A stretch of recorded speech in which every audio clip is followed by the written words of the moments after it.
Hi YouTube, welcome back to my channel. Does anyone else ever get makeup regret? And I mean by that not regretting something that I've purchased, because I very seldom truly regret makeup purchases.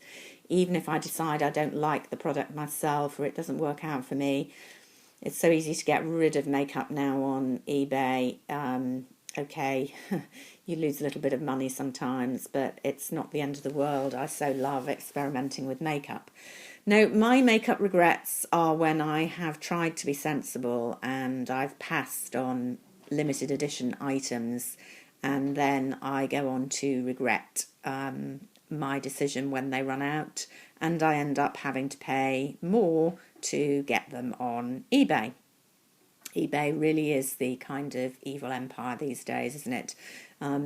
It's great for when you're selling, not so great for when you're buying. But it does mean that makeup regrets can be put right, because you can usually manage to get something afterwards.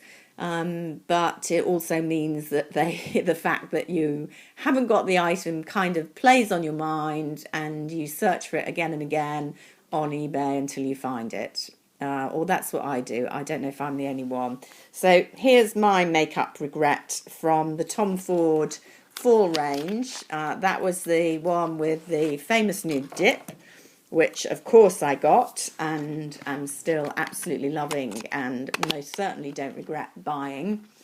But because that was so expensive and I knew the cream eye colours were coming up in the holiday edition that I wanted to get, and I spend so much money on makeup, I looked at the cheek and highlight duos. What are they actually called? Yeah, the cheek contouring cheek colour duo. Sorry about the light, you know, it's nearly December. What can we do? I looked at them again and again, and I really liked them, and I tested them out. And I thought, oh, you know, I've got so many cheek and highlight products. I really don't need this. I'm not going to get it. And of course, I live to regret it, because I kept reading these fantastic reviews.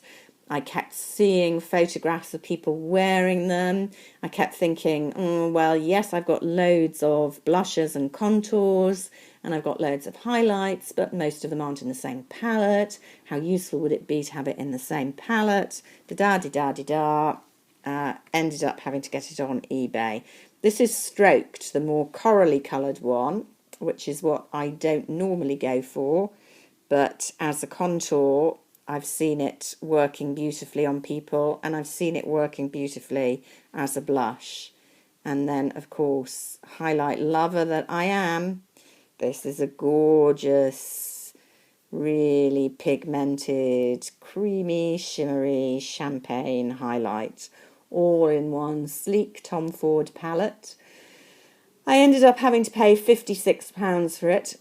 I can't remember, and it would break my heart to look up how much they originally cost, but I think they were quite pricey, so I probably haven't done that much worse than I would have done if I'd bought it first time round, and I absolutely love it. So learn from your mistakes, ladies.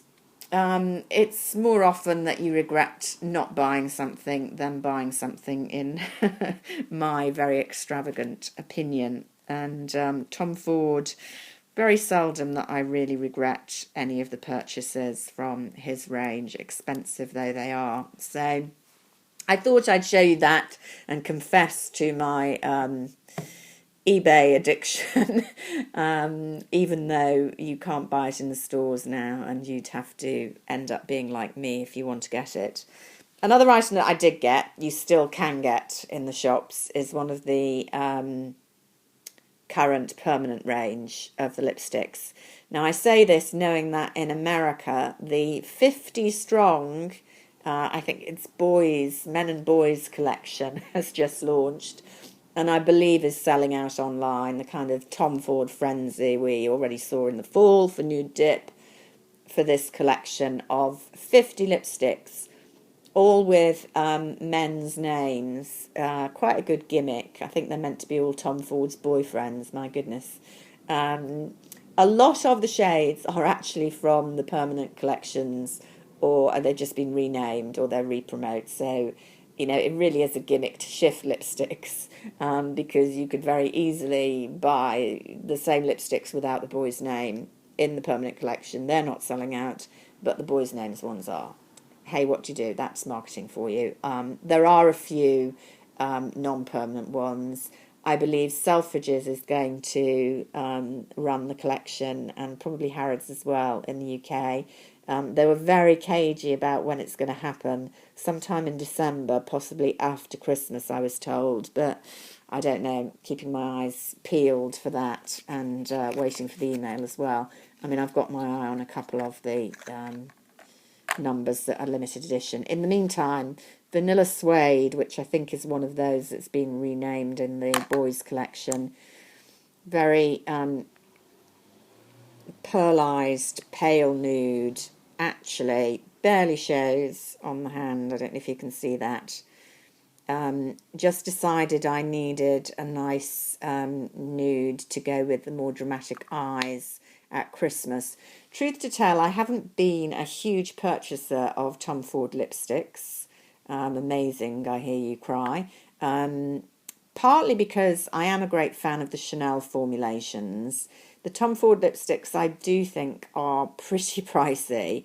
And I wasn't that wild about the packaging. I mean, it is beautiful, but the one that I've got and had for a long time, Spanish Rose, which, is it Spanish or Italian? Spanish Rose, I think, which is a very neutral, useful shade. I found that the sides and the gold really wears in my handbag, so not as impressive as the way the Chanel ones, partly because they haven't got hard-edged corners, I guess, continue to look sleek even after years of use.